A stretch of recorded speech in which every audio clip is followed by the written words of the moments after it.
When you look at the world today, it can feel like everything is just spinning out of control, right? So, where do we find real, lasting security?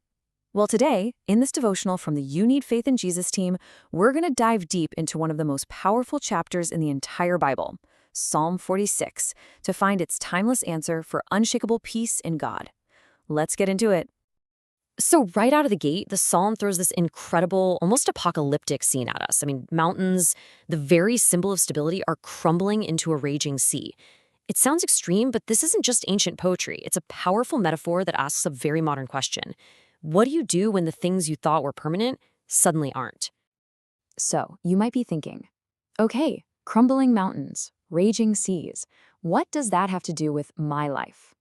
Well, that's exactly what we're going to talk about. Let's see how this cosmic chaos speaks directly to us when our own personal world starts to shake. This is where it gets really personal. For us, our mountains, those things we see as solid and dependable, might be a steady job, our good health, or maybe a relationship we've always counted on. The psalm makes us face a tough question. What happens when those things start to crumble? When that mountain starts to shake, where do you find your footing? The answer is so clear. Our real confidence isn't in a stable earth or a stable job, but in an unshakable God. Just think about it for a second. The very same power that Jesus used to look at a literal storm and say, "Peace, be still," is the exact same power that's available to us in the middle of our storms. Our true security is found in Him and Him alone. Now, just when you think the psalm is all about chaos and destruction, the whole tone just shifts. It's amazing. We go from this picture of a roaring, destructive sea to something completely different. A quiet, gentle, life-giving river that's flowing right in the middle of all the turmoil. Do you see the contrast?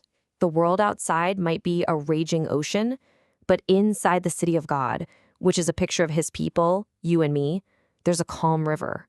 This river is a symbol of God's constant, quiet, life-sustaining presence. It doesn't roar, it makes us glad. It's a source of steady joy, even when everything around us is chaos. And this right here, this is the core of our stability. The reason this city is secure has nothing to do with its walls or its defenses. The single guarantee of its safety is that God is in the midst of her. His presence is our defense. His presence is our security. This imagery of the river is so powerful, it actually points all the way forward to its ultimate fulfillment in the book of Revelation, where we see this pure river of life flowing right from God's throne. The peace we can tap into right now through His Spirit is basically a foretaste, a little sip of that perfect eternal life. It means that even in a noisy, chaotic world, we can always draw from that inner river of His peace. All right, now we get to the absolute heart of the psalm. This is the central refrain, the powerful declaration, the anchor point that all our fear and all that chaos just breaks against. And it's all wrapped up in two incredible names for God that tell us everything we need to know. There it is. This is the great declaration of confidence for every believer. The psalmist repeats this line for a reason. He wants it to sink in deep. This is the truth we have to come back to over and over again. It's the bedrock. But to really get it, we need to break down what these names actually mean. This is just brilliant. The psalm combines God's limitless power with His intimate faithfulness. On one hand, He's the Lord of hosts, the commander of all the armies of heaven with infinite, unstoppable power.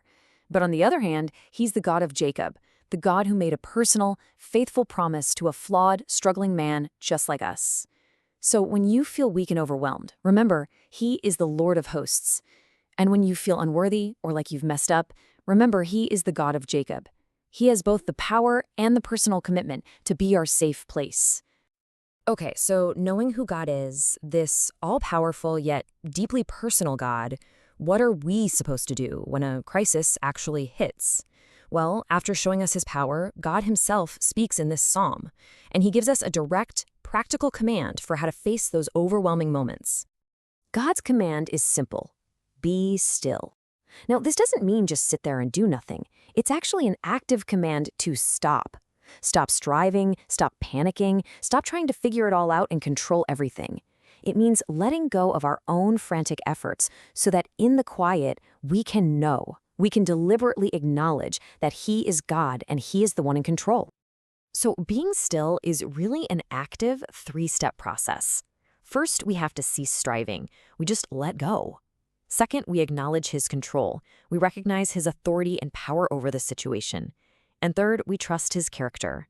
We make the choice to actively put our faith in his goodness, knowing that the final outcome is in his hands. And you know what? This isn't a new idea. It's the exact same instruction God gave to Israel when they were literally trapped between Pharaoh's army and the Red Sea.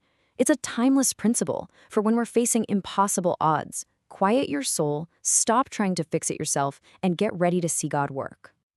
So as we start to wrap this up, what's the ultimate takeaway? What is the one bedrock truth that the psalmist leaves us with for every single storm we'll ever face? And look where the psalm ends. It comes right back to that powerful refrain. This isn't just a simple repetition. It's the final answer. After all the chaos, after considering all of God's power, this is the truth we land on. This is the bedrock. The commander of heaven's armies is with us. The faithful God of the covenant is our safe place. That truth is the answer to every single fear. And that brings us to this final, powerful question from the Apostle Paul, who built his entire confidence on this very same reality. It's the perfect thought to leave you with. If God be for us, who can be against us? If the all-powerful, ever-faithful God is truly our refuge, what is there really left to fear?